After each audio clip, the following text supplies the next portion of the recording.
what you want, when you want it, where you want it. This is The Mesh. Footcandle Films. Film news and reviews from two guys who really like movies. This episode is brought to you by the Footcandle Film Society. For a schedule of upcoming screenings and membership information, visit the Society's website at www.footcandle.org. Hello and welcome to Footcandle Films here on themesh.tv. My name is Alan. With me, across the table is Chris. Hello, podcasting land. Yes, and we are here with the latest episode of Footcandle Films, where we talk about movies, as you would expect from the title. Footcandle Films is the production, I guess, of our Footcandle Film Society and here on the Mesh.tv network. And we get together and talk about some latest films through some reviews that we have. Then we'll move into some movie news. And then we always end the show with a recommendation of a film we think you ought to check out, each of us providing a recommendation to share. So today, Chris, our show, we've got a couple really interesting films to talk about. First up is going to be the latest from Spike Lee. It is BlackKklansman, followed by the latest by Paul Schrader, which is First Reformed. And then we'll be moving on to some movie news. I got 3 news items to kind of spring on you and get any reactions you may have to share with us. Excellent. And then we'll cap off the episode with each of us giving our recommendation for the show. So, Chris, we got a lot to cover. I say let's go ahead and move right in. Our first review is of the latest from Spike Lee, starring John David Washington, based on a true story. This is BlackKklansman. God bless white America. The KKK is planning an attack. How do you propose to make this investigation? We'll establish contact over the phone. We'll need a white officer to play me when they meet face to face. You for the white race, Ron? Oh, hell yeah. So there becomes a combined Ron Stallworth. Can you do that? With the right white man, we can do anything. When's the last time they let a rookie lead an investigation? Oh, that's right. Never. Okay, become his friend. Let's get invited back. So what kind of stuff you guys do? Cross burnings, marches. This is fixing to be a big year for us. You ask too many questions. You undercover or something? Chris, I think you and I have probably not given Mr. Spike Lee, a whole lot of love in our show. Partly because really he hasn't had that many films that I think have gotten a lot of big attention in the last several years. Right. I know our film society showed a film of his, Miracle at St. Anna's. Yes. That was several years ago. I think that might have even been before. Pre-podcast. I think so. You and I don't think have really talked about a Spike Lee film with any real depth during the whole tenure of our show. Right. We did miss kind of the heyday of Spike Lee's really, big films back with Denzel Washington days and some of the other ones that Do the Right Thing, obviously, in the 80s. Right. So this has really been our first chance to talk about Spike Lee and our experience with him and, of course, his latest film, BlackKklansman. BlackKklansman, based on a true story, is about Ron Stallworth, who is an African-American police officer in Colorado Springs, who successfully infiltrates the local Ku Klux Klan with the help of a white surrogate who is a partner of his on the police force. So, Chris, this film has been billed as both a very provocative statement of the times we live in, as well as also a comedy with also some elements of thriller elements too. Given all that, a lot of different kind of categories that this film, I think, is falling in, and given the fact that we haven't seen a Spike Lee film in quite a while that's really generated a lot of buzz, let me just turn it over to you. How does this play with what you know of Spike Lee and maybe any experience you've had with him in any of the past films that you've liked or maybe didn't care for as much?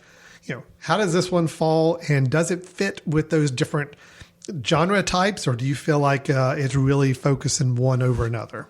Well, as you've mentioned, I'm more familiar with his earlier stuff like Do the Right Thing and Malcolm X, things like that. And then, kind of dropped off the map. I did see Chirac, which was like 2 or 3 years ago. Yes. And not all of that movie worked, but it definitely had the signature hallmarks of, the provocative style, trying to talk about race relations. I mean, that was definitely there and forefront in that film. For me, BlackKklansman kind of, there again, I'd have to look at his catalog and of the movies I've seen. I'd have to remind myself of which one I've seen. But it is for me, the best film that he's ever made. Wow. And on top of that, the things that are in it, like you said, some comedy. She's Gotta Have It. There was a film that I caught of his, a couple, maybe within this year, because I knew it was coming out with it was on Netflix. I was like, I've never seen that Spike Lee movie. Let me watch it. And it had some funny stuff in it, but just overall didn't work for me. Yeah. But so in this movie, the comedy in it, it really worked for me. The drama of the whole situation, which you have, other dramas that he's done, like Do the Right Thing, that talked about race, or Malcolm X that talked about race. Just in this movie, it's a mixture of everything. It's like a trail mix of Spike Lee, and it somehow, all the elements for me worked. You mentioned something, the thriller aspect, or the dramatic thriller aspect, something like you have Inside Man, which is a Spike Lee movie, which I liked. That's probably the last theatrical one I saw. Well, Miracle at St. Anne's, I think, was after that, but before that was Inside Man. Sure, and that's Denzel Washington, as you mentioned.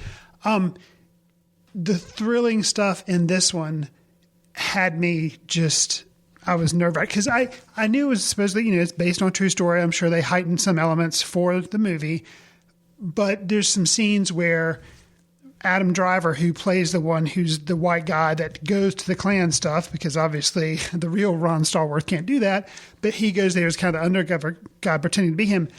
And Adam Driver is in these situations, and it is so tense because the character he's playing, the guy was Philip, or what was his name? Can't remember the character's name. Well, you're talking about Adam Driver's character's name?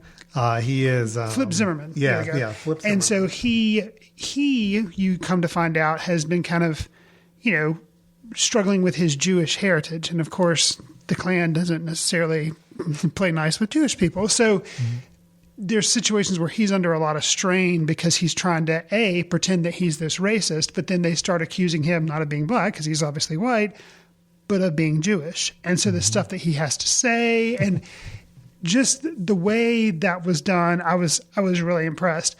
I've always thought that Spike Lee was a talented filmmaker, but I've never really appreciated one of his films. I've liked them. I could tell they were good. But as far as me saying like, this is one of my favorite ones of his, I really like it, and being like crazy about the film, this is one of those examples where I feel like everything he was trying to do for me worked. And I think I remember when we were interviewed, yeah, that would have been nice, Quentin Tarantino's Inglourious Bastards. And at the end of that movie, they carve a Nazi symbol, and he's like, I've just made my masterpiece. And I'm like, yep, that's the best movie you're ever going to make. You'll make other films, but I doubt they'll ever achieve that level. Spike Lee, like, if he decided after this to kind of be like, drop the mic, I'm done, this would be a heck of a way to prove all people who are like, you're no good anymore, like his ebbs and flows in his career, to come back and really deliver something that, it is controversial in some respects, and, does definitely start a conversation. So that's kind of my overall take. Alan, how do you feel about it? yeah, I'm pretty much there with you as well. So I need to go back and watch some Spike Lee films, because it really has been a while. Sure. Do the Right Thing, I don't think I've seen since probably the early 90s. Got you. He Got Game was always one I really liked with Denzel Washington. I don't years know ago. if I've actually seen that one. Yeah. I know of it, but again, all of these are probably 15 years plus removed from me. Sure. I really, really liked this film as well. Really appreciated it. I agree. I like what you said, trail mix of Spike Lee, because I do feel like all those genres I mentioned on the introduction, it hit all of those. I mean, I really could honestly say I laughed out loud in several moments of this film. Yeah. It was extremely tense in some parts. Yes. Very provocative in some parts. I want to get to some call-out moments in a little bit that I think really hit those notes. Sure. So, yeah, you look at the whole mixture. It's like, man, this is a pretty complete film that really served a lot of purposes. And it did really bring out those best elements that we've seen in past Spike Lee movies and kind of brought them all together to a head. I think it was really an accomplishment to make a film that was both entertaining and provocative. Sure. You could strip away all of the social messaging and the way it's tied into today's culture, and it would still be an entertaining film. But you add that layer to it, and it just really gives you a great balance of it. So, I generally really like the film. I can't go out on a limb and say if it's the best Spike Lee film of mine because, again, I'm just so far removed from so many of them. But as far as ones I can recall in more recent history, yes, absolutely. This one definitely stands out and is kind of a nice. Yeah, I'd hate to ever wish a director not make any more movies, but if he did stop, I think this is a good point to go out on. It's a high note. Yeah. What's kind of incredible to me, and don't get me wrong, I think he's made other great films. I think Malcolm X is really good. I think Do the Right Thing is really good. I think Inside Man's really good. But something about being able to take them and take aspects of all of them and kind of make the trail mix, that's what's so impressive to me. Because I think you and I know I have many times on this show belabored like, well, they should have just picked either make an action movie or make a comedy or do this. Or don't try to do so many things. And that's what's so incredible to me about this movie is he did all those things and they all worked for me. And so that's why I think it's just such an achievement because it hit so many notes and was able to pull it off. It pulled it off. Yeah. I think one of the things that, and it immediately caught me off guard, but made me think, okay, I'm definitely watching a Spike Lee movie, A, and B, this is going to be interesting. The opening with Alec Baldwin addressing the camera, and it's like doing propaganda films, and then it starts to, he starts to have problems delivering the speech, and it's like you're in the shooting room where they're shooting this, and he has to start and stop the outtakes, and then it blurs blue and red and all these colors and stuff, and you're like, I'm not sure what's going on, and I was kind of worried that this movie was going to be so abstract, I wasn't really going to know. Like, I was going to come in like, what did I just see? But no, that was just the beginning.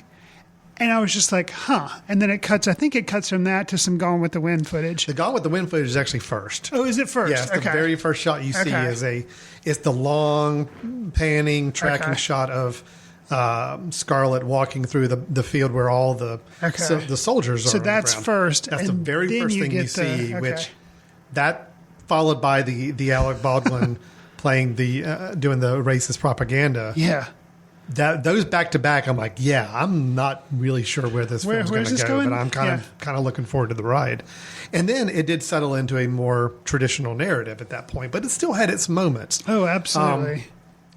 We want to hit some specific positives? Is that okay to kind of talk through some things? Yeah. I do have a couple of issues, a couple of things I want to point out with it, but I got to say right off the bat, I've never seen John David Washington in anything. I have not either. But I want to believe the comic timing and just his delivery is him as a natural actor and not just the director and the screenplay kind of working with it. I want to see him in something else now. But he was really fascinating to watch and just his reactions, his responses. Spike Lee almost framed him sometimes center of the frame, looking at the camera to get his responses to things.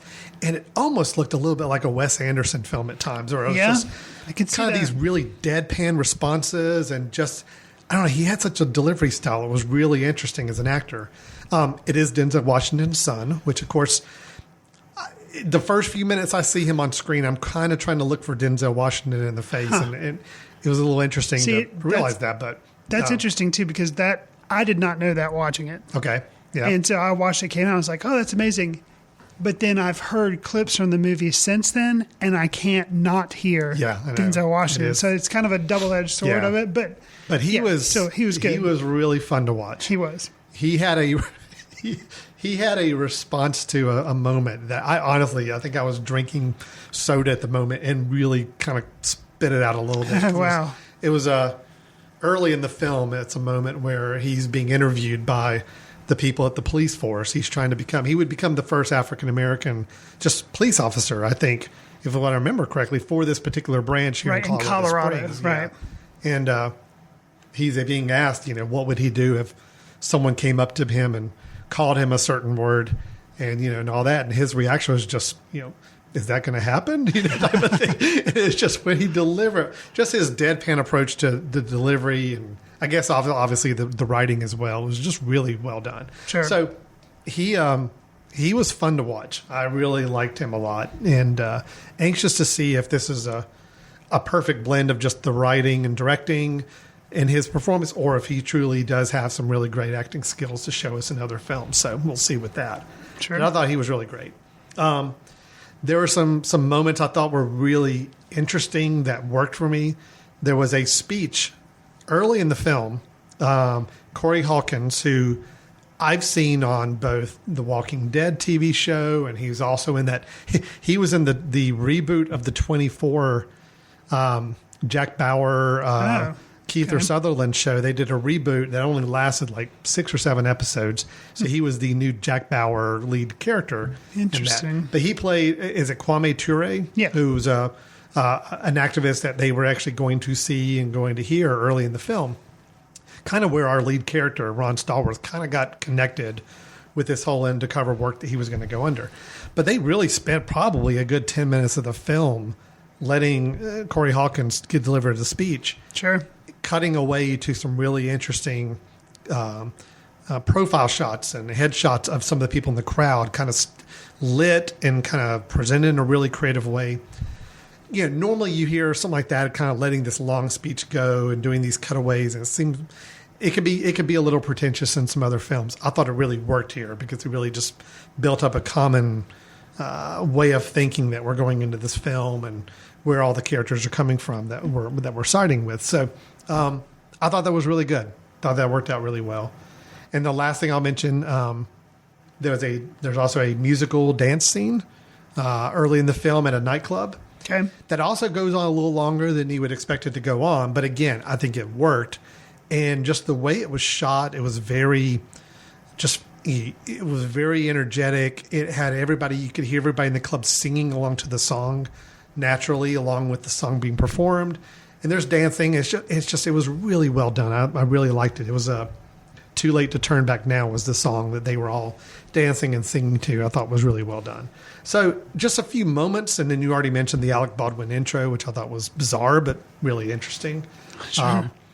And then the whole ending, I thought was probably the whole last 20 minutes of this film was just pretty well done. Mm-hmm. Going from both a thriller element and a lot of tense build-up. Then you've got kind of a coda that was really interesting the way it was shot and presented. Our two main characters, kind of something they're faced with at the end. And then it leading to some actual footage from the Charlottesville Klan rally that was done just in the last year. Right. So mixing all that together and the way the film ended and kind of it ended, but then it had this nice coda ending, which obviously left a lot to process and think about while the credits were rolling. So some call-out moments for me. Is there anything, some strengths outside of those you had? So, yeah, I would second all the ones you mentioned.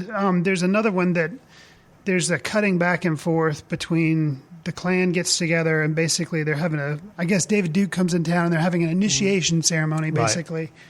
Right. And they have a screening of Birth of a Nation. Oh, yeah.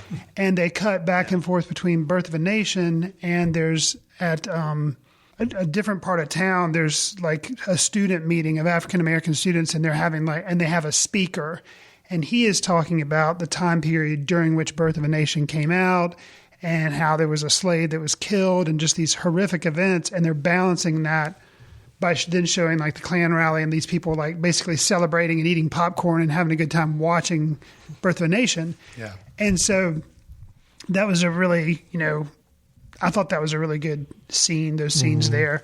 And like you were saying, just in general, the way he was able to have really funny scenes and something with John David Washington on the phone with Topher Grace, who is playing David Duke. Those scenes right there and his delivery sometimes kind of right at the camera like you're talking about because he's like talking back and forth. And they sometimes split screen, sometimes they just cut back and forth between the two of them.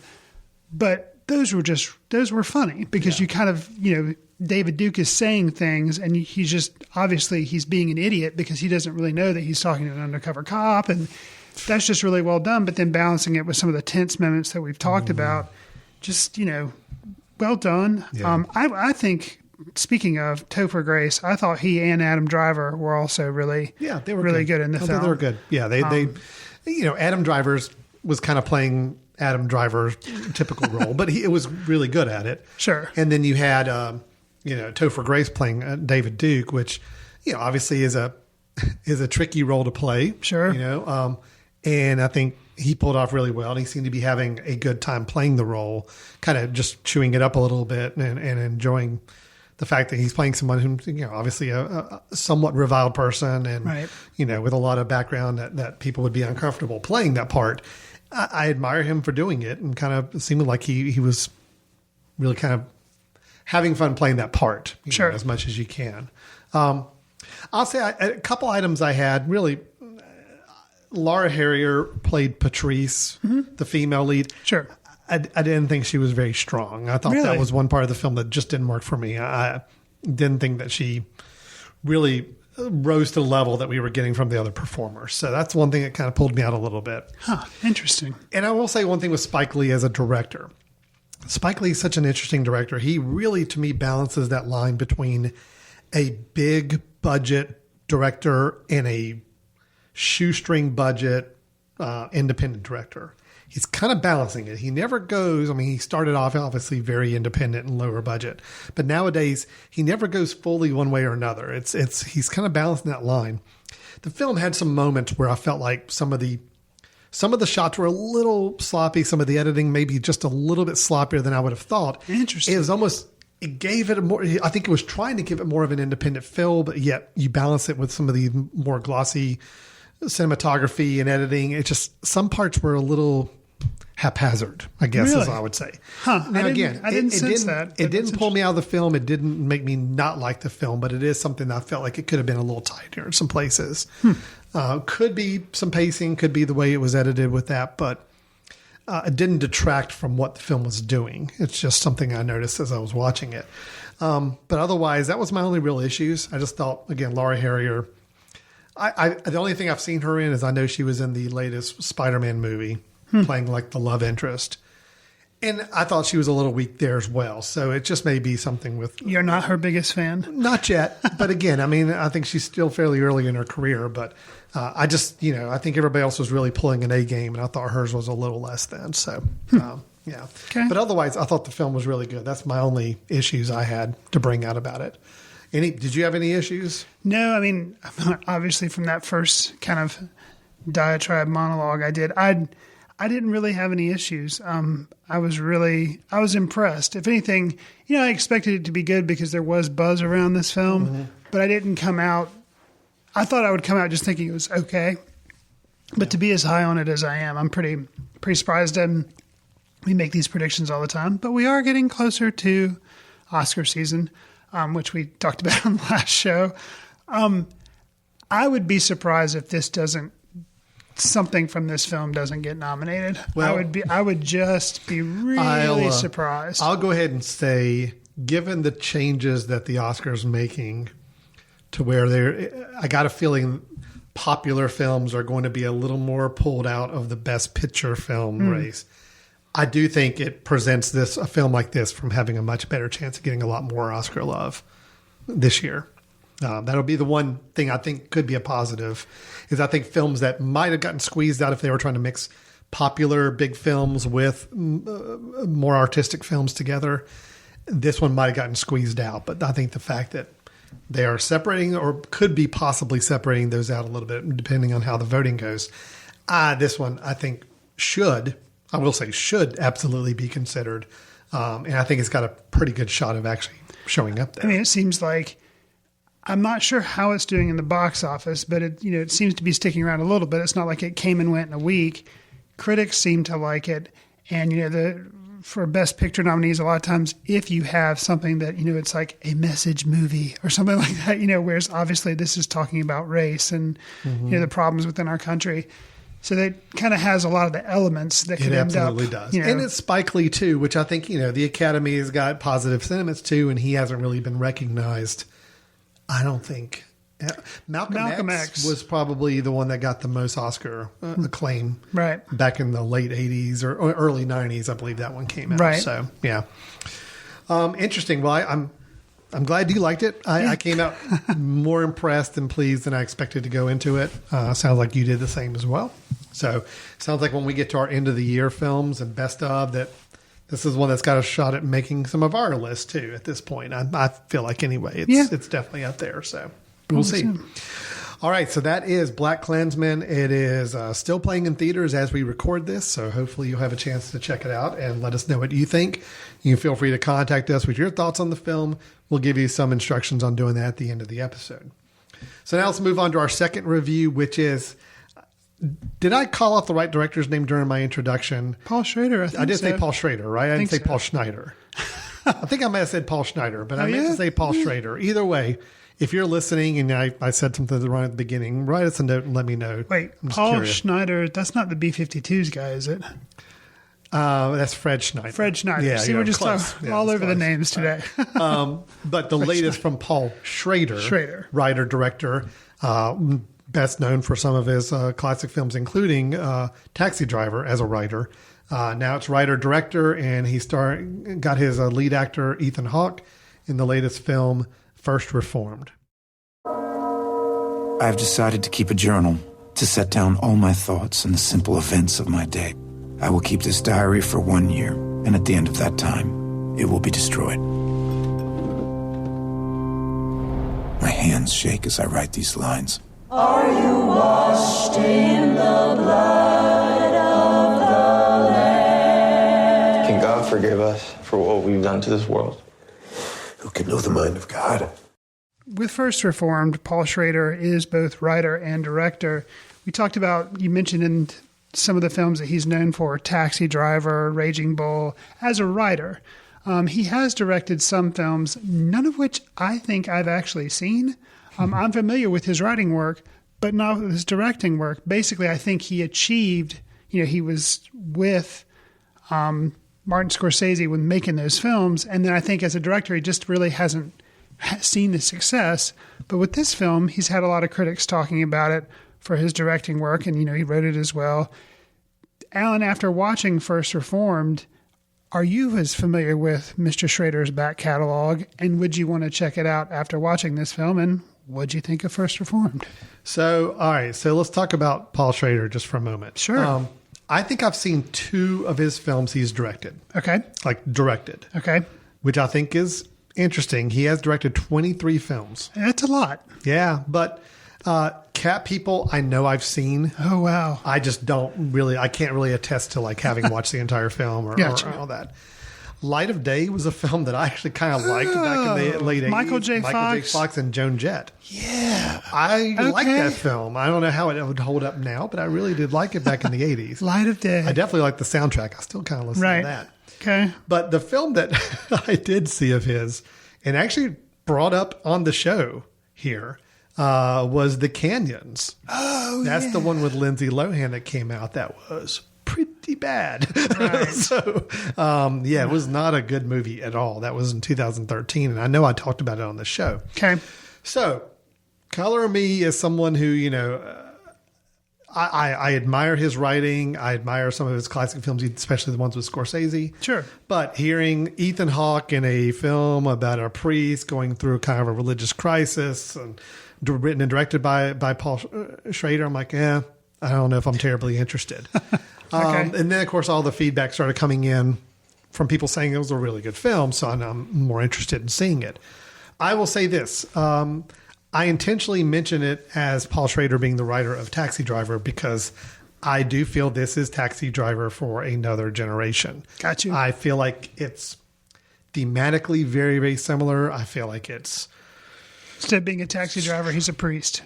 Yeah. Structurally very similar. Sure. And where Taxi Driver, your main character was really concerned and consumed with maybe some of what was going on in society and what he sees as corruption or other things. Here we have a priest who becomes very concerned about what's going on in the world around him as well, with a little bit more of a focus on the environment, which is an interesting take on something for a main character to really be distraught about. I really like this film, even though I'm still processing it and still wrestling with it a bit. You just saw it last night. I did just see it last night. And it is a tough watch at times, but I think it's a film that you come out wanting to discuss more. And that's certainly where I am with this. Ethan Hawke, obviously, it's his film. I mean, he's in almost, I think, every scene, just about every shot. I don't think there's a scene except towards the end of the film where he's not present. In the frame. Yeah. And even in those scenes at the end, it's all about people trying to find him and where he is. Sure. So I thought he did a great job. I'm not the biggest Ethan Hawke fan. I've had some misgivings with him at times before.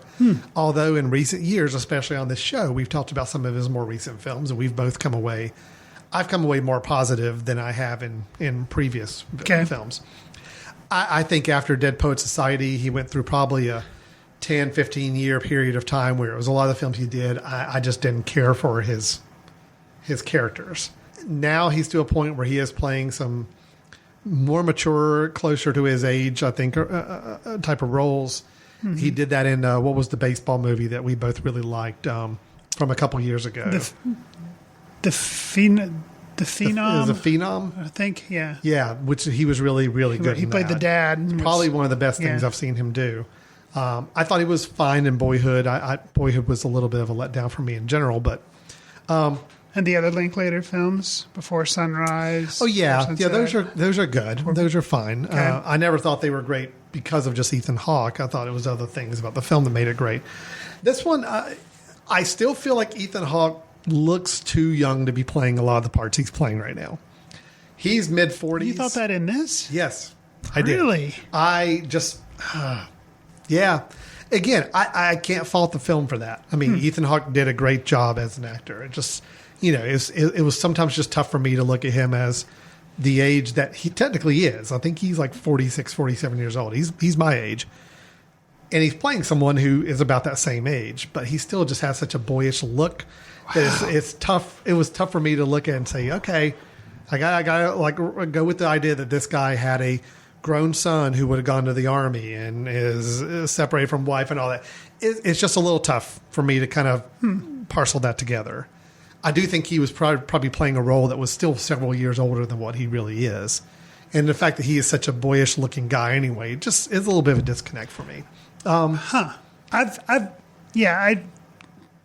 could see that in some other movies where maybe I thought he was playing like the one that we... Oh, Maudie. Maudie, yeah. Yeah, Maudie, we actually talked a lot about how Maudie he we was talked playing. about. And that, kind of mistake. Still did a good job, but just, supposed to be so much older.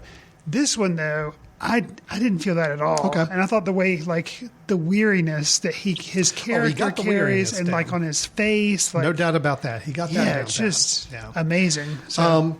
But I really like the film. We can talk about the ending in a very non-spoilery way, but that does... I think, honestly, you're going to come out of this film...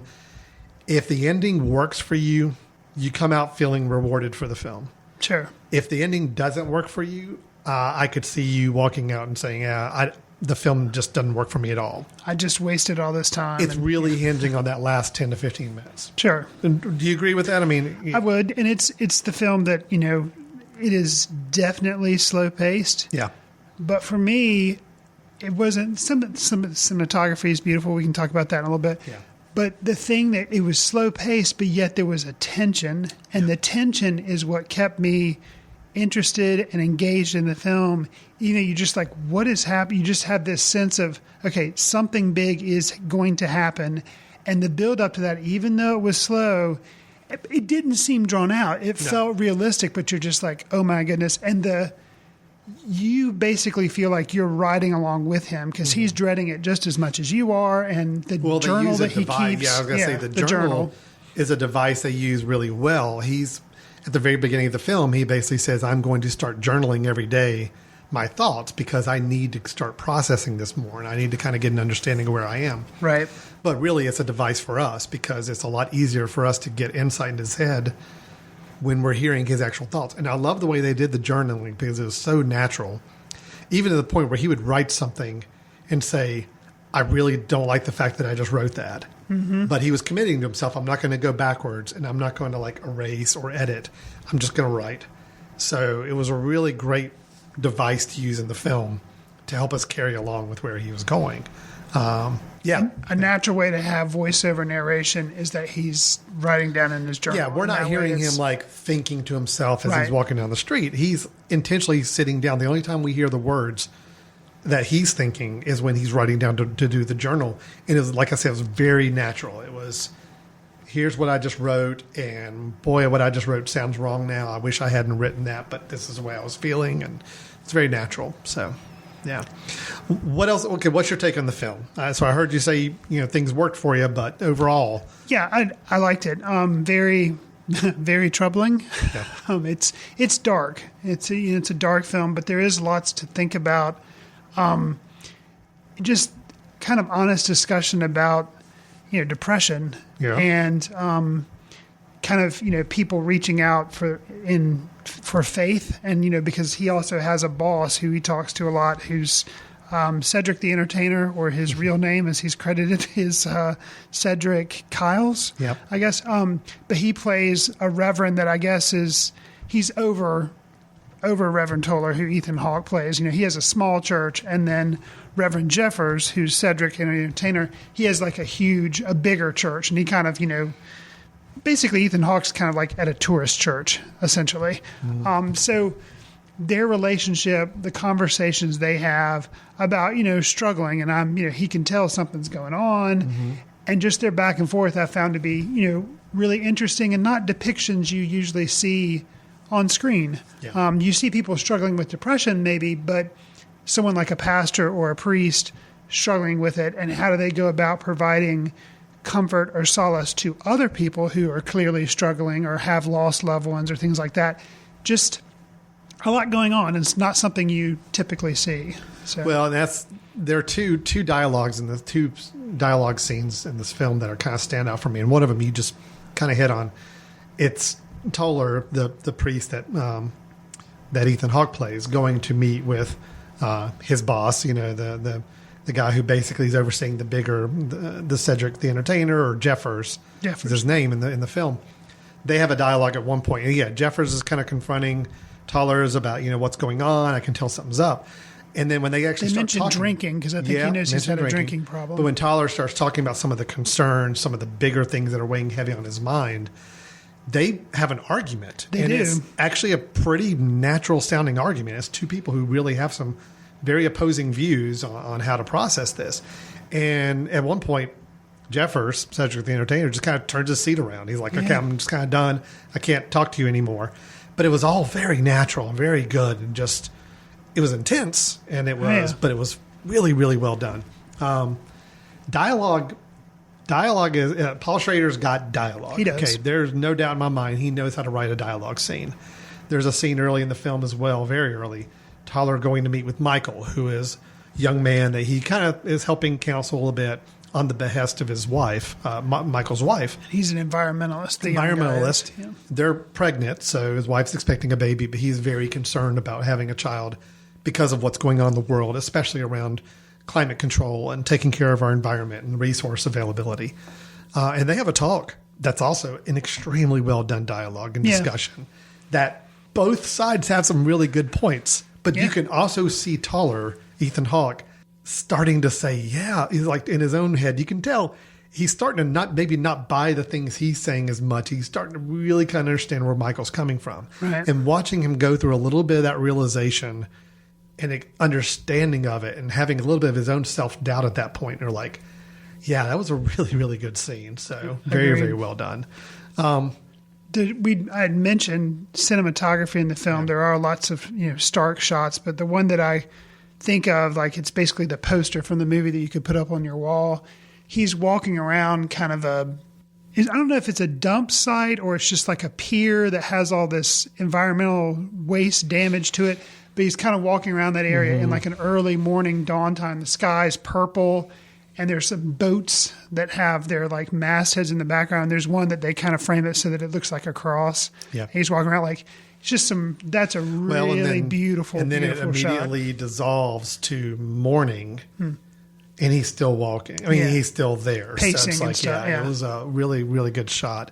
Right. The cinematography in general, I was going to say as well, I claim as a positive as well, is the frame is so clean in so many shots. Like, there's very little to distract you. Mm-hmm. When you're in his house, the parsonage, kind of connected to the church. Right. The rooms are very stark. There's not a lot in the room. There's not a lot of detail to kind of divert your eyes away. the church is really clean and simple, and it's an old church. It's kind of more of a touristy trap thing than it is people really going there for church anymore. But it's just white and just clean and not a lot of lines, not a lot of things in the way. It's not really complex. A lot of simplicity of the shots, which I think helps you really focus in on the key person you're following, which in most of the time is taller. So you're focusing a lot more on his face and a lot more of his demeanor, because there's not a lot of other stuff going on in the scene to really distract your eyes away either. So there's a scene in the film. And I actually read after I'm watching this last night. Are we going towards the ending here? We're getting closer to the ending. I'm not going to spoil too much, but there's a scene where it takes where you've had this film that's been so realism based. Oh. And then you get to a scene that is very much a little more of a fantastical scene, and involving Ethan Hawke's character and the wife and soon to be mother of Michael, which is played by Amanda Seyfried. Mary. Right. And the two of them have an experience. And at that point, the film goes off on a little bit of a different tone and a different style.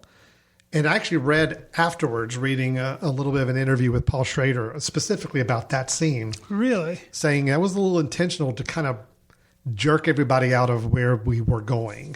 Because at that point, everything was so dialogue based and focused on just discussions and the diary and the journaling and all that. That was more of I'm just going to throw everybody off their game a little bit. Well, it worked. Have this scene, and it did, because when the scene started and you realize what was happening, it's like, that came out of left field, but it was very much intended to be a left field curveball for you anyway. Right. Are we to believe that happened and it's not like dream, or? I personally took it as dream. I took it as more of an enlightenment almost moment for the main both characters, or I think for both. Yeah, I think so. And I think a little foreshadowing a little bit the end as well. Okay. So yeah, I like that scene, and I'm having a hard time saying I like the ending, but I'm still wrestling with the ending. But I think, again, if it's causing us to talk, I'm always in favor of that. I would much rather come out of a film that you want to talk about than one that you don't really care to say anything about. So we're gonna get into spoiler territory then. I think we should. Okay. I think because there's a lot to kind of process and talk about with that ending. But I will tell you, just if you haven't seen the film and you have any inkling or desire to see it, please don't listen. Really go into it just with that first part of the review, because I think it's a much more rewarding experience and a lot more thought-provoking experience to go in without hearing us talk about. So skip ahead until you hear us start talking about movie news, and then you'll know you've we're actually going to take a break after this review, so before we go to movie news. So when you hear the break happening, that's probably a good time to tune back in. All right, so spoilers on in 3, 2. All right, so basically what we're getting at the end, the scene I was alluding to that happens close to the end, but not exactly at the end, is Michael, the young man that was being counseled by Ethan Hawke's father, Toller, committed suicide. This causes Ethan Hawke's character to go even a little further down depression and some issues he's wrestling with even more so. But at one point he goes and... he's visiting Mary at Mary's house? Well, Mary comes to him and I think she says, I need to show you something. And she shows him basically a bomb vest. Right. That she found. And she's like, what should I do? He's like, well, I think he says, just give it to me and I'll get rid of it, because you don't need to, you need to move on with your life and stuff. So he takes it on. He takes the bomb vest that Michael was planning on using at some point, obviously. Right. And so at that point, then a little bit later in the film, Father Toller goes to visit Mary, and they have a discussion. And the idea is, Mary tells him that something she and Michael used to do is they would lie on top of each other and try to have as much of their bodies touching at all points as they could, and just laying there. Right. And it's just a little bit of a kind of peaceful moment, and it's meant to kind of like get them connected even more so. Right. And Father Toller's like, well, should we do that? And Mary's like, yeah, I think I was kind of implying that we should. And they do that, and the film goes, and they're actually lying on top of each other. Father Toller's on the ground on his back. Mary's laying on top of him. every bit of their bodies, fingers and everything touching. And then all of a sudden they start levitating off the ground. And then as they're levitating off the ground behind Father Toller's head, you start seeing, it's basically like they're just keyed on top of all of these scenes of like going over mountains and going over earth, going over all the different. It's like they're flying. Flying over around the earth. Right. Very odd scene to be putting in the film when this film has been so grounded in reality up to that point. Right. So that's one scene that itself was interesting. But then as we get towards the end of the film, everything's building to a anniversary celebration for the church where Father Toller is the minister. The historical church. Yeah, right? 250 years old, and they're celebrating it. So the larger mega church that kind of helps manage it is putting on a celebration there. The celebration is going to be attended by a gentleman who is the CEO of a company in town that funds much of the church, is like the biggest contributor to the church from what we could tell. And paying for the organ restoration. Paying for a lot of church. things. But also is one that Michael was feeling like was probably one of the biggest detriments to the environmental health of the world. Right. So that is now transferred. That information is now transferred to Father Toller, who has now become very obsessed and worried about environmental issues, just like Michael was. And so his intention, we learn at the end, is Father Toller is going to use the bomb vest and basically set off the bomb during this event. Yeah. And almost does until he sees Mary has attended the event, even though he implored her not to attend. When he sees that she's entered the church, he then changes his mind and takes off the bomb vest. And this is where I've just help me clarify, because I read something online. Well, Chris, there's stuff that does he really see her and change his mind? There's that. We see him taking off the bomb vest, and then we see him wrapping himself in barbed wire, which he had previously taken down from like the back part of the church courtyard, like near the cemetery. It's called a squirrel. Yeah, because it snagged a squirrel. Yeah, and the squirrel was dead in the barbed taken wire. it down. And he wraps himself in that. He then makes a really interesting cocktail of whiskey and Pepto-Bismol.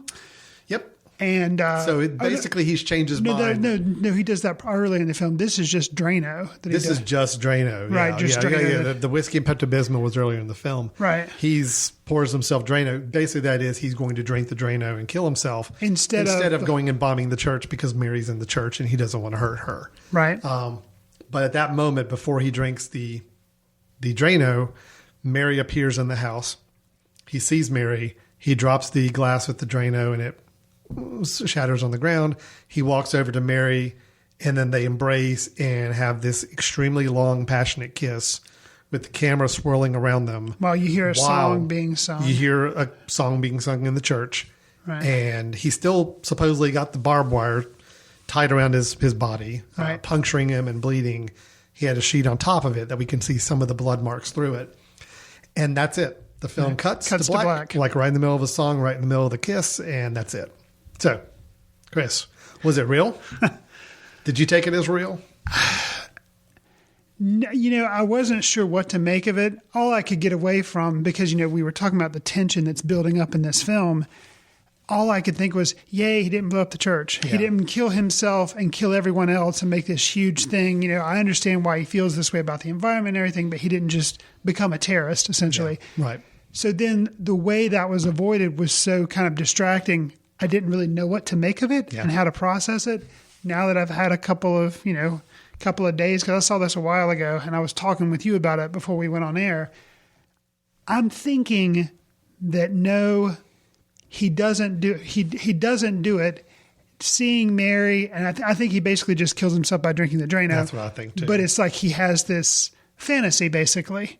Now, did he see Mary to begin with going into the church? I guess so, because you see her asking somebody else. I think so, because there is a shot of her talking to somebody else in the church that he's not in and he would not have seen. So I do think we're supposed to believe that, because if we just saw him seeing her go into the church, maybe he would be imagining that. But there's this shot with him not there right? Okay. Right.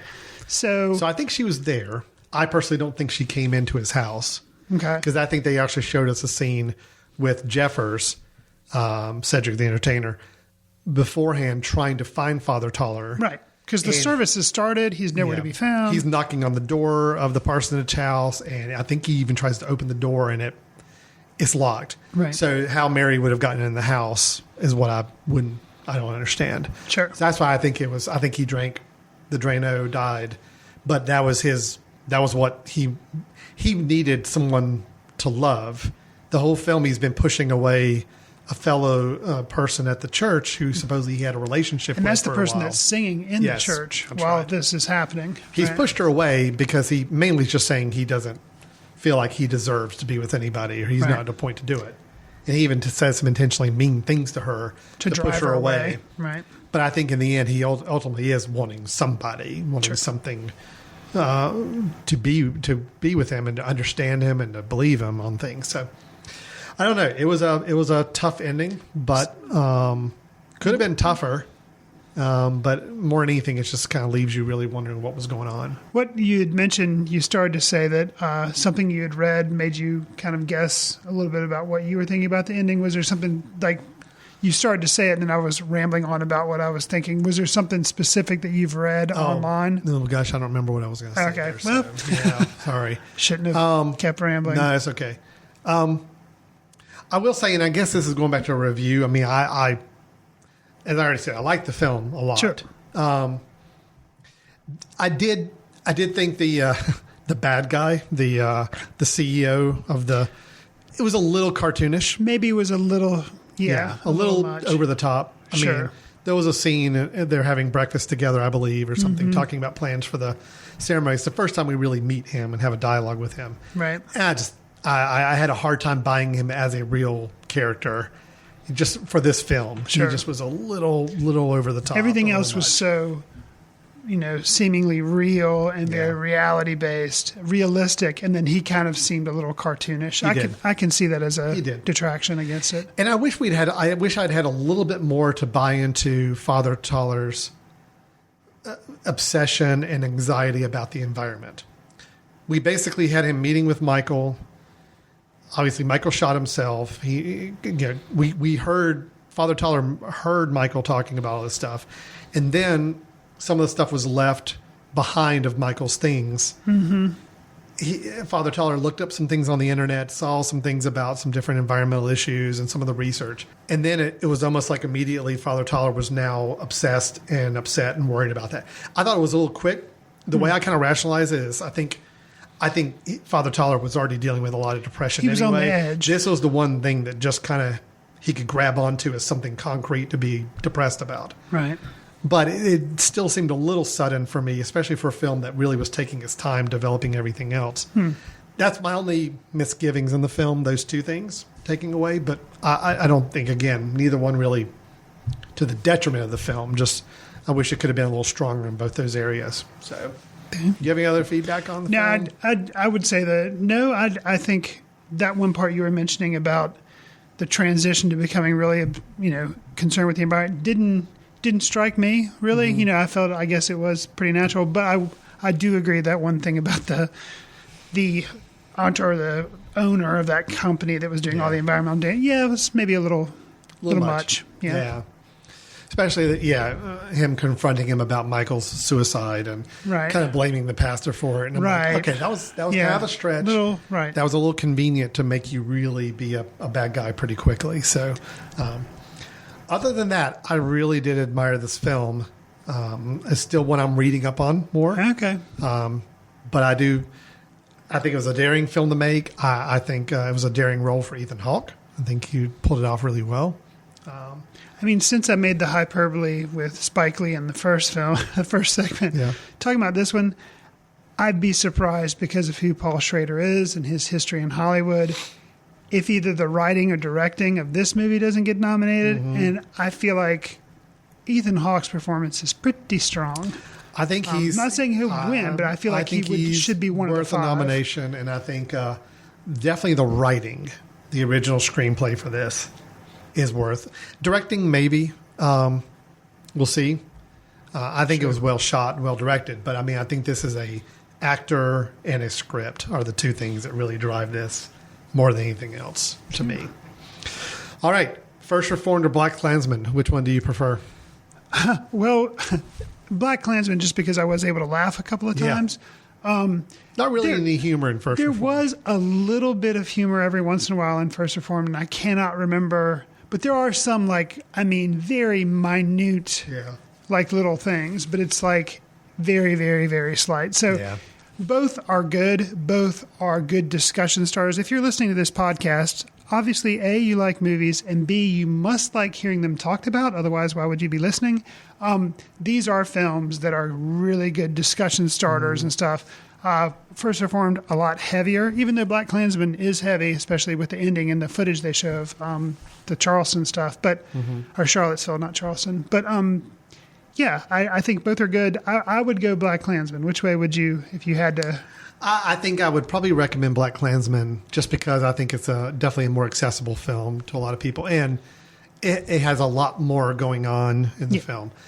First Reformed, though, I think is really good, and I think it's worth watching. It is just definitely more for you got to be in a certain mindset to really go in and just understand that the film's going to lead you down a path, and it's kind of up to you to decide where that ends up. So, yeah. Agreed. Okay. So that's our 2 film reviews for the episode, and First Reformed is online and available for watching on streaming or iTunes or Amazon or any of those services. BlackKklansman, as we mentioned, is still in movie theaters at the time of this recording, so but you should have an opportunity to see it. It is playing fairly wide. It's not the biggest wide release, but BlackKklansman did get a bigger release than most, so it is playing in a lot more cities than just the big cities in the United States. All right, we're going to take a quick break, and when we come back, we will be talking through some movie news items and capping off the episode with our recommendations for the show. So stay tuned. Footcandle Films will be right back. When you need a dose of entertainment chatter or just a good laugh, be sure to check out Chick Chat on the Mesh. It's girls talking about stuff, girls want to talk about. Celebrities, gossip, fads, boys. It's kind of the guilty pleasure of the Mesh Network. Here's a little taste of what you can expect. But you know what I always thought was really exciting? Is at the beginning of a new season when the montage would change and the people were older or they had something new. Like when you got new Becky on Roseanne. Yes.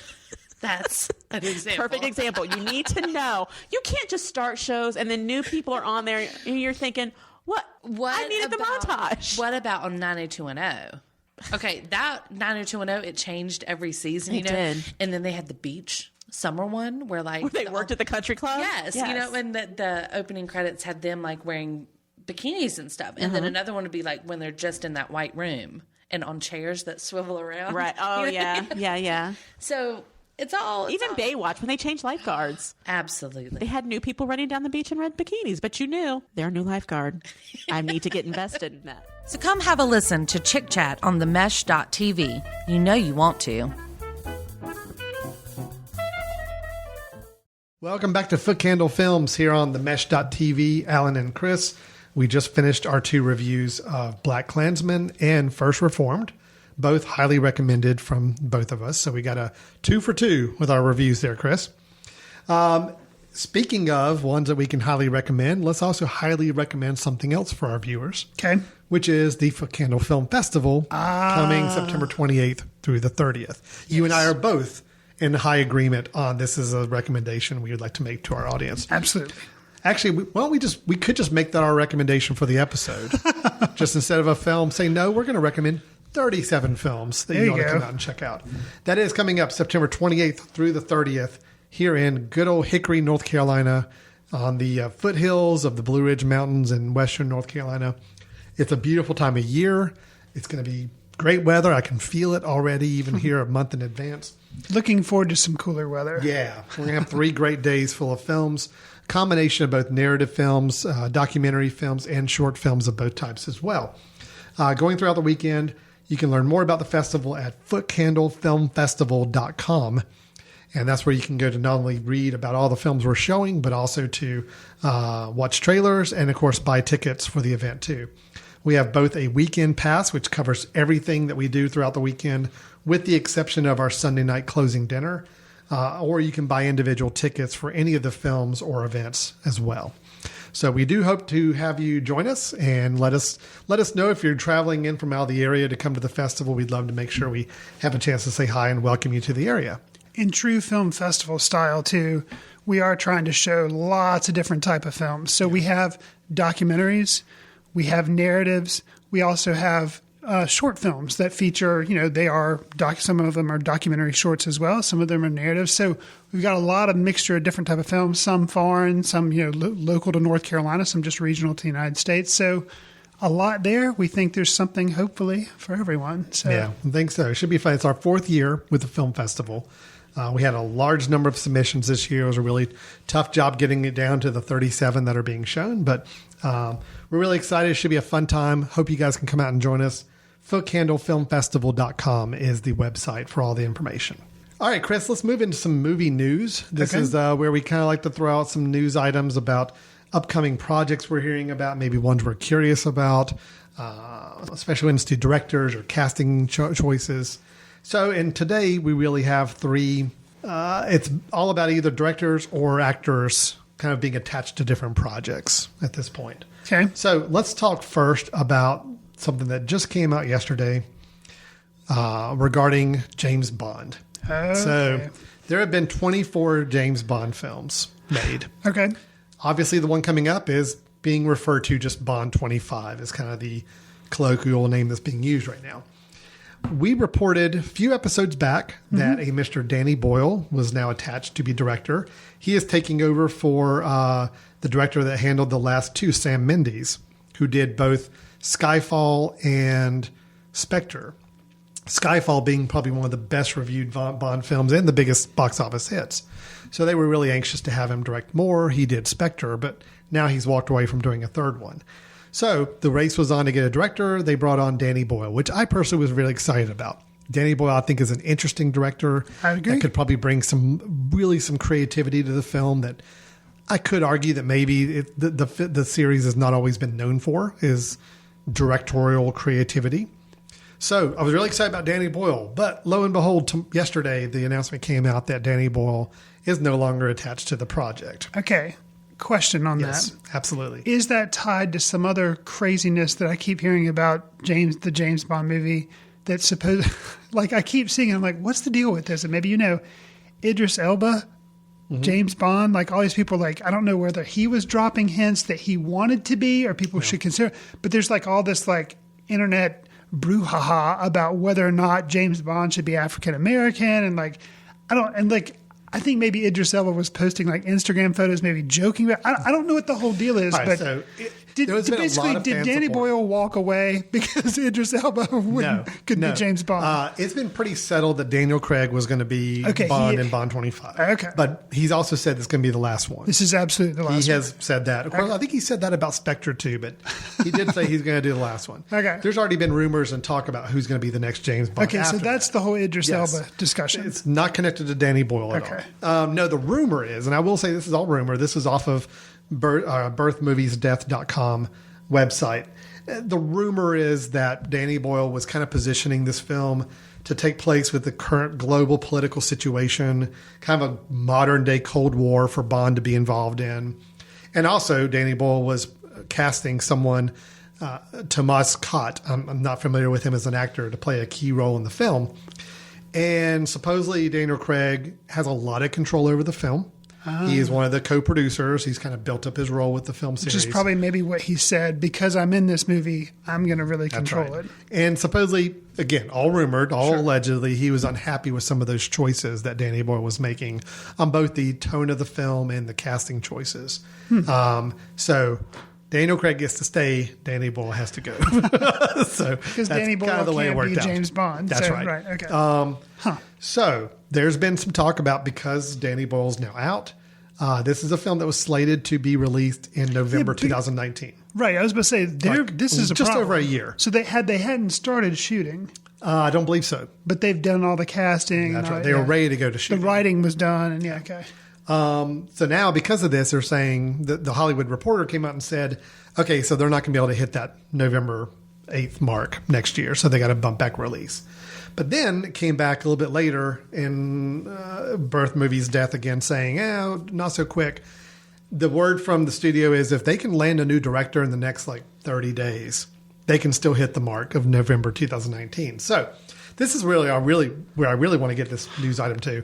I want to mention to you some of the names of directors that have been on a short list now. Quentin Tarantino. No, but close. Oh, really? Last one I'll mention. I think is about as close as we're going to get. Jean-Marc Vallée, who was Dallas Buyers Club. Okay. He's also lately been doing The Big Little Lies and Sharp Objects on HBO. Okay. So he's been talked about. He's on the short list right now. Here's one I think you might be excited about. David Mackenzie, Hell or High Water. Oh. Yeah. Kind of an interesting director choice. Okay. But the third one that just came up just today is purely a rumor, and I don't think there's any chance this guy would ever do it. Tim Burton. Edgar Wright. Oh, wow. Yeah. Now, personally, I would be terribly excited for an Edgar Wright Bond movie. Wow. I don't think there's any chance of this happening. Flashback to Edgar Wright trying to work with Marvel on the Ant-Man movie, Ant-Man, and that didn't go well because... But then he went and made Baby Driver, which you could say... Yeah, but I think it's the whole playing within a formula may not be the thing for Edgar Wright. I think he wants to do his own film, and I think Ant-Man, Marvel still needed him to play within a certain formula, and he didn't want to do it. I can't see that Bond's producers are going to let somebody go and just go completely crazy with a James Bond film. I'd love to see it. Oh, man. Just like I'd love to see a Quentin Tarantino film. Yeah. But that's not going to happen. I think we're going to have a very safe director being picked to do this. But well, I know that Edgar Wright, one of the projects, it's either a documentary or it's a film about some punk band. I can't remember the name. It's a documentary, yeah. Okay, so it's just a documentary. I believe so, yes. So I don't know if he would then have time to jump and do this. But yeah. Probably a lot more money tied in with the Bond film. So the thing is that I want him to do it because then after that, he could do whatever he wants. Kind of like Rian Johnson, even though apparently he's still playing in the Star Wars sandbox. But he made it. Yeah, some people didn't like Last Jedi, but he was, it made a lot of money. A lot of people did like it. He's fine. And now I'm assuming he can kind of do whatever he wants. Kind of write his own ticket on stuff. Right. Yeah, I think directors get to that point, they can do that. Right. I don't know if Edgar Wright's quite to that point yet. So maybe, taking on a big budget film will give him that flexibility going forward. But it's a big commitment doing a Bond film. I'm sure it's a good year and a half of your life when you're just focused on doing this. So I don't know. Be curious to see if they, A, get a director in time. B, if they do, who is it? So that'll be interesting. That's crazy, too, that would even be allowed to happen because they were already kind of on a tight turnaround. They'd already gotten a date. It's the 25th film, so it's kind of like, it must have been some really big blow-up problems between Danny Boyle. They're guaranteed they do not want to delay this thing a year because they think November, December is a really good time frame for them. Right. I think that's when Skyfall was released. I think, it's just they feel like there's a good momentum behind the film coming out right before the holidays. Well, and you stagger it, too, after Mission Impossibles. So you've got Mission Impossible out of the way because that happened this year. So next year they won't have another one ready already. So you do a Bond film. So interesting. There's some real strategy for wanting to have it done next November. So I think they're going to feverishly try to get that done. My concern anytime I hear a production tries to rush up and get a director in quickly is normally the production doesn't go as well and the film doesn't turn out as good. So right. Yeah. So moving on to our second item, and actually our second and third item are all about casting. Okay. Interesting casting choices, I guess, is how I would kind of lump these two together. Are these who they're casting for Happy Time Murder or Happy Land Murders Part 2? Yeah. Are we going to be reviewing that? No, I don't think so. No, you don't want to see that? Oh, come on. I like puppets. No. Well, the reviews have not been kind so far, so we'll see how that turns out. I mean, if it pops up on Netflix and I'm really desperate for a laugh, maybe I can find a couple in there. But from what I've heard, I think I'll probably skip it. That's a shame. It's a shame. So, but talking about a movie I know you're incredibly excited about. Okay. Top Gun Maverick. Oh, man. There we go. That's the reaction I was looking for. Yeah. I bring this up because, A, I'm generally kind of interested, and I'm looking forward to it. Could it be one that, yes, the original Top Gun is a nostalgic classic for me. I have a lot of fond memories of the film when it came out. Okay.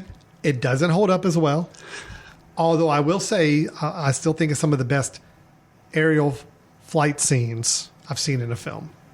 Okay. That being said, Top Gun 2, I'm curious about.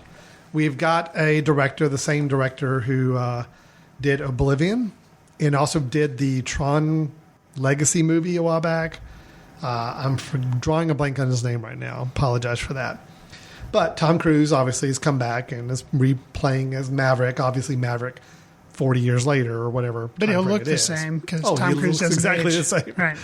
But what I wanted to bring up, I think we've already mentioned that Miles Teller was being added to the cast. I might have mentioned that in a past episode, but if not, he is. Okay. He is going to be Goose's son. Goose was Maverick's co-pilot who, spoiler alert, if you haven't ever seen the original Top Gun, he dies. Which is Maverick's fault. Yeah, pretty much. Okay. Pretty much his fault. Okay. Because Maverick was being a Maverick, and that caused Goose to die. Got you. So Miles Teller is going to be playing Goose's son. So obviously there's going to be a dynamic between Maverick and Goose's son, next generation type of thing. Gotcha. So, that's fine, whatever. But then they made some announcements just this week about some people they added to the cast, which I think are very interesting.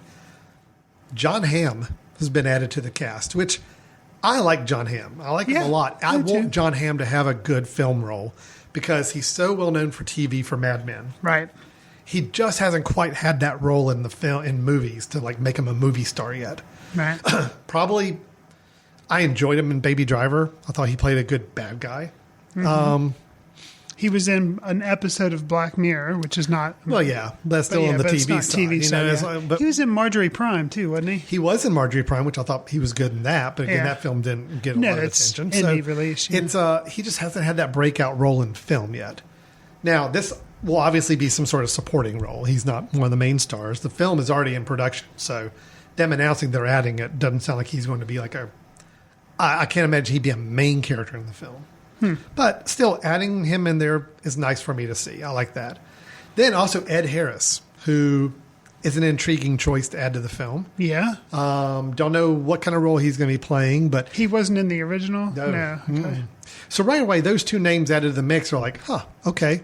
So maybe there's a little bit more to the film than just, a repeat of the original formula and just plugging in a younger talent type of thing. My question for that movie is, can it make me like it? Can it make me like it? Because I don't really have any. I saw the original, not fond of it really. I've seen it recently and I thought it was hilarious. So it was more like watching a comedy because it was so like over the top. It's a perfect opportunity to win you over. You're going in with the lowest possible set of expectations. So will it, is it, yeah.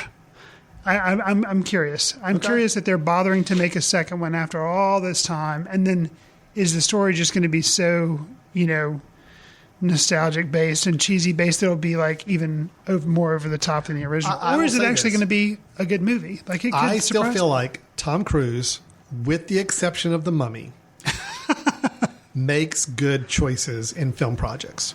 They don't always work. Okay. But it's never because the intention was bad for the film. Okay. Any film that he stars in. Now, I'm not talking about if he just did a cameo or did a small part supporting role. I'm talking about like a starring film. He makes good choices. The films aren't always ones that everybody loves or great films, but he hasn't made a horrible film, in my opinion, as a lead actor. And even The Mummy, I did not think was as horrible as everybody made out to be. But it was bad, but it was not worst film ever made. So I think he makes good choices. I think he's an intelligent actor. I don't think he'd be signing on to this project if he didn't think something was there. Okay. I don't think it's just a pure money grab. That's just my gut feel on it so far.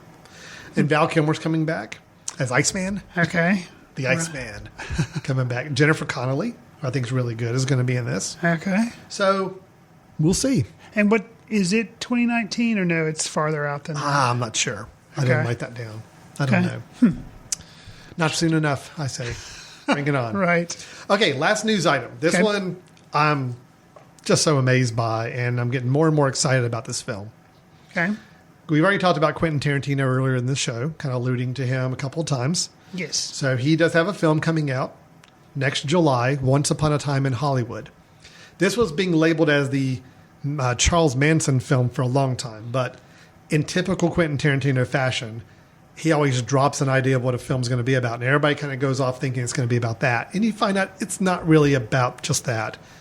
what it is this film that was being labeled as the Charles Manson film is all about a faded TV actor and his stunt double embarking on an odyssey to make names for themselves in the film industry during the helter-skelter reign of terror back in 1969 LA. So there's a tie-in. So it's kind of like Manson. a backdrop, but it's exactly. not. Right. And that's kind of what I thought when people said, oh, he's making a film about Charles Manson. I'm like, nah, I don't think he is. I think it's going to be more of that's going to be what's happening in the world around them. Right. But it's going to be a real patchwork of different people and characters. And it's really focusing on the film industry, which I love movies about making films. For Quentin Tarantino to make a film about making about the movies film industry, yeah, in the 1970s or 1969, that'd be really interesting. Yeah. But here's what kills me about this film. The cast. Okay. Good gosh. Listen to these names that are in this movie right now. Brad Pitt, Leonardo DiCaprio. I think they're playing the faded TV actor and the stunt double. Okay. Margot Robbie is playing Sharon Tate. So that's a little bit of the linkage with the Charles Manson storyline. Timothy Oliphant. Luke Perry. Whoa. Damian Lewis, who's playing Steve McQueen. Dakota Fanning. Al Pacino. Really? Emile Hirsch. Clifton Collins. Tim Roth. Michael Madsen, both typical Tarantino actors. Scoot McNairy. Nicholas Hammond. Do you know who Nicholas Hammond is? No. Nicholas Hammond is going to be the John Travolta in this film. I can already feel it. He was a kid in The Sound of Music. He was one of the Von Trapp kids. And the only thing I know for a fact he's done since then is he was the TV version of Spider-Man back in the 70s when CBS did a TV live action Spider-Man show. Wow. For a season. Timothy Hammond, I remember it because I was a kid and I was so excited about that show and it really sucked. But Nicholas Hammond was the actor. He's in this movie. And then you got somebody, Mike Moe, who's playing Bruce Lee. So we got a lot of interesting parts, a lot of interesting actors. I'm very curious about this film. So the release on that is July 2019. Huh. So in about 9 or 10 months from now. Interesting. Yeah. So, I mean, you take a look at that whole cast list. Yeah. And, I forgot the whole reason I even brought it up. He's added some more people as of just this week, announced more people. Lena Dunham just joined the cast. She's going to be in it. Maya Hawke. Is that Ethan Hawke's daughter? I don't know. I think Maya Hawke might be Uma Thurman and Ethan Hawke's daughter. Oh, yeah? Yeah, I think so. So both of them were just added to the cast as well. And knowing Tarantino, there could be some more still coming to plug in as well. So his films are always interesting. Something, they're interesting to go see. You may not like it. Hateful Eight, I just rewatched recently. And I wasn't a huge fan of the film. But on revisit, there were enough things there that kept me interested. Yeah. But it kind of fell off after Django and Intolerable. Yeah. Well, I mean, having Inglourious Bastards and Django and Kill Bill. I mean, really that whole, those films are still Paramount top level films. Sure. Even having a little bit of a drop off, well, not a little bit, it was a big drop off for me on Hateful Eight. Yeah. That's one film. I'm willing to let one film skip. I'm very excited about this film. Again, Tarantino taking on the film industry back in close to the 1970 period. Well, I'm excited that is this supposedly now his last, because for a while it was like, this is my last film. And then it's like, well, okay, I'm making this film. Well, so Hateful Eight was his eighth film, right? I'm glad he's continuing to make movies. Yeah, Hateful Eight was his 8th film. See, there was all this talk about, he had said supposedly years ago he was only going to make a certain number of films. Right. And then people started wondering, it might have been he had said 8 films. Okay. But the question was, is Kill Bill considered 1 or 2 films? In Tarantino's mind, he wanted it to be 1 film. Right. So whether he's considering that 1 film, so really there's like another one he could still make. Or maybe he was going to say 10 films. Something like that. There was some quote somewhere where he said exactly the number of films he wanted to make. Right. I can't remember if this one would be the last one in that sequence or if he's still got another one after this. Yeah, Maya Hawke, who's just added to the cast, is daughter of Ethan Hawke and Uma Thurman. Okay. Yep. There you go. Interesting. So it's probably my most anticipated film right now coming up in the next year. Okay. Once Upon a Time in Hollywood by Mr. Tarantino. Okay. Yeah. So that's our news items. A lot of casting, a lot of directorial decisions going on, some interesting projects to keep our eye on. Chris, I know, is very interested in one of these three, maybe interested in second, not really interested in the third. Right. But I'm telling you, Tom, this is an opportunity to win. If you want to reach and entertain as many people as possible, Mr. Cruz, you have somebody across the table for me right now that's going to be a very hard sell. Let this be a challenge to you to make Top Gun Maverick as strong as possible. That is the name of it? It's not Top Gun 2. It's Top Gun : Maverick. That's Which would have been better? You want Top Gun 2? No, that would have been bad. But just the fact that it's Maverick, like we're focusing on Tom, just to let you know if there's any. We are. Why would anybody else? It should have been Top Gun Goosed. That would have been amazing. Cooking the goose. I would have gone to go see that without a question. If they would have done that. All right. Well, we need to move on to our recommendations to wrap up the show here. This is the point of the show at the end where each of us kind of have a recommendation of a film that we've either caught up with recently or is available now, or in my case, going to be available online within weeks of you hearing this. I'm kind of giving you a little bit of a preview of a film I think you ought to check out. So, Chris, what have you got to share with us for a recommendation this month? So, I would like to recommend a movie called The Endless. It came out in 2017, but I think... The Endless, yeah. Okay. I think it came out in 2017, but I've just recently seen it pop up like online and stuff in 2018. So I think it was one of those things that was just made and kind of forgotten about, and then distribution finally happened for it. The summary of the plot: two brothers return to the cult they fled from years ago to discover that the group's beliefs may be more sane than they once thought. Imagine Lost meets Groundhog Day. That's kind of what's going on. This film is creepy. Okay. So you might want to save this recommendation for closer to Halloween. But it is really good. What's impressive, too, no big name actors. The directors... it's co-directors. They are in the film. They are the two leads. They play brothers in the film, Justin Benson and Aaron Moorhead.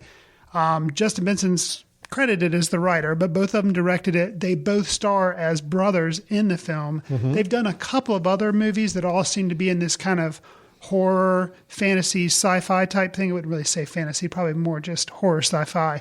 But I found this film to be really interesting. And a lot of it hinges, too, on what you don't see is what's scary or kind of just really weird and unsettling. The score has a lot to do with it. Towards the end, when there's kind of it's kind of always building towards this culminating event.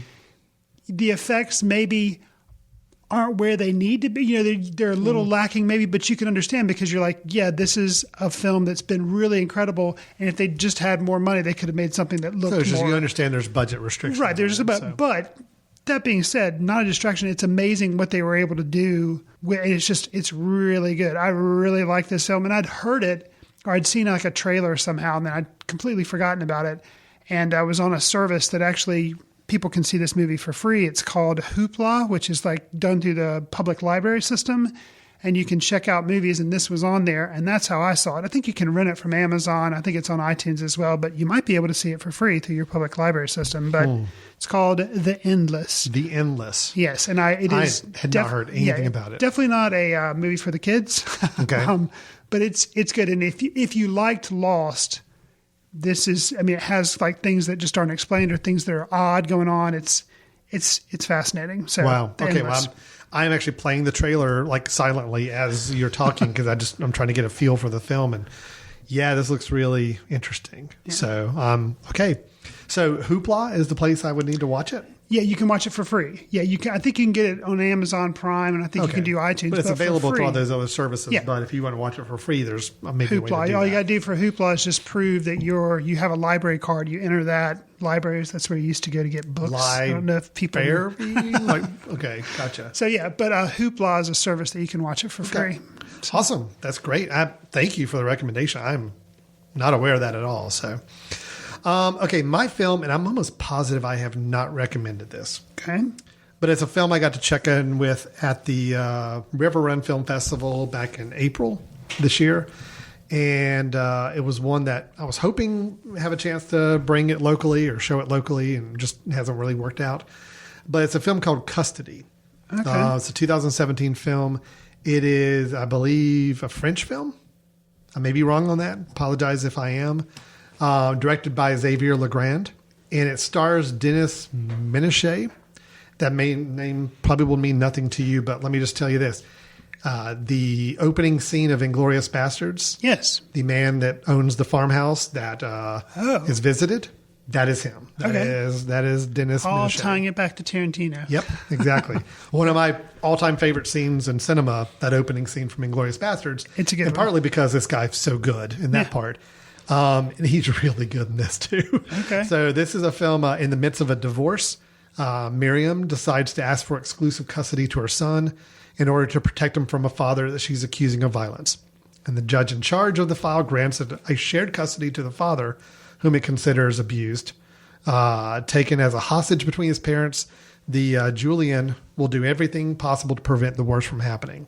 This is a domestic drama that turns very, very intense and scary. Yeah, I mean, I'll say honestly, I'm watching it in the theater during the film festival. The last 20 minutes of this film, extremely tense. Wow. And harrowing to watch. But I will say the film, very good at dealing with a very volatile situation regarding custody, where you think you know if someone is really doing some bad things with the child, but you never quite know for sure, and you're not quite sure exactly whose side you should be on, if you should even be on a side. Mm-hmm. Yeah, it was a good film, a well-made film, tough to watch. And again, the last 20 minutes are very, very, I hate saying thrilling because it makes it sound like it's an enjoyable thriller. It's not. It's just a very intense film. And I really, really liked it. Okay. So I looked it up, and it does come out on Amazon and iTunes, I believe, at the end of October. So at the time of recording this, we're still a few weeks away, but hopefully by people listening to this, you get a chance and keep it on your watch list. It's Custody, directed by Xavier Legrand. And yeah, I definitely think it's a really, really well-made film. So, okay. Yeah. Sounds interesting. So both of us kind of bringing some ones up that probably people have not heard of. So, which is good. That's what recommendations are always good for. So that's been our show for today. We talked about BlackKklansman. We talked about First Reformed, both with high marks from both of us in both films. We hit some movie news items. We talked about James Bond director choices, Top Gun 2, and Once Upon a Time in Hollywood casting choices. And then we capped off our reviews and our recommendations with the film The Endless and my film Custody, French film from this past year.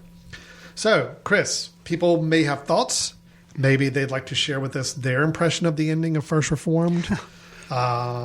Maybe they'd like to come up with alternative names for the Top Gun sequel. Where should they send any of these thoughts and ideas to if they want to talk to us? If you think you have a better title than Top Gun Maverick or Top Gun Goose, then you can send that to info@themesh.tv. Just mention Footcandle Films in the subject line, and they'll get it to us, and we'll try to respond on the air, or, maybe we'll just send you an email. But either way, that's where you can give us some feedback. Alan and I also have accounts on Letterboxd where we try to generate the movies that we see. We'll give them star ratings or write quick reviews, but that's another way you can kind of keep up with what we're showing. Usually at this point in the show, we would also mention the festival. And we did already, but we'll just mention it again. Hey, we're having a festival. Why don't you come join us? Because, be a lot of fun. We're really excited about the festival. Of course, we'll be doing a little bit of a recap probably in our podcast afterwards. True. Talking about some of the films that were shown and who the winners were. Because we have 6 awards we're giving out this year, That's right? true. Typically, we have 4 awards, but this year we're doing 6. Yeah, it's going to be a fun weekend. All right, and you have been listening to this show on themesh.tv, which is a podcast network we belong to, and all of our shows are free and available for download or streaming. We do recommend, if you like the show, hit the little subscribe button. If you go to themesh.tv, and that website is themesh.tv, find Footcandle Films on the show list, and there's a button there to subscribe to it. You can subscribe through Stitcher Radio, through Apple iTunes Podcast Store, Google Play. I know you can find us there as well. TuneIn Radio, I believe we're listed on. A lot of different places. Anywhere where podcasts are found, you'll be able to find our show. And we do encourage you to subscribe, so that way you make sure you get every episode going forward and not have to worry about tracking it down whenever we put a new one up online. if you're happening to subscribe and you feel like paying it forward because it's free to subscribe, so you're not paying for all this movie knowledge we're giving you, you can help us out by, if you're on iTunes, for example, give us a star rating, write a recommendation. That helps us reach more listeners. So, Chris, if Top Gun, if it did become Top Gun Goose, which I'm warming up to that idea, as long as Goose has an exclamation point at the end, so it has to be Top Gun Goose. Just yep, almost like Mother. Exactly. That would work for me. I think that would put a whole different spin on the film. Absolutely. All right. Well, that has been Footcandle Films. We appreciate everybody listening. Hope you found some good film knowledge and recommendations to boot. And we'll talk to you next time. See you in the ticket line.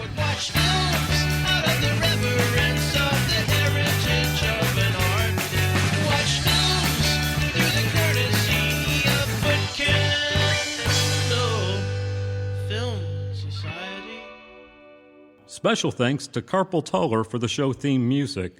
For more about Carpal Tuller, visit www.carpaltuller.com. You've been listening to The Mesh, an online media network of shows and programs ranging from business to arts, sports to entertainment, music to community. All programs are available on the website as well as through iTunes and YouTube. Check us out online at themesh.tv. Discover other network shows and give us feedback on what you just heard.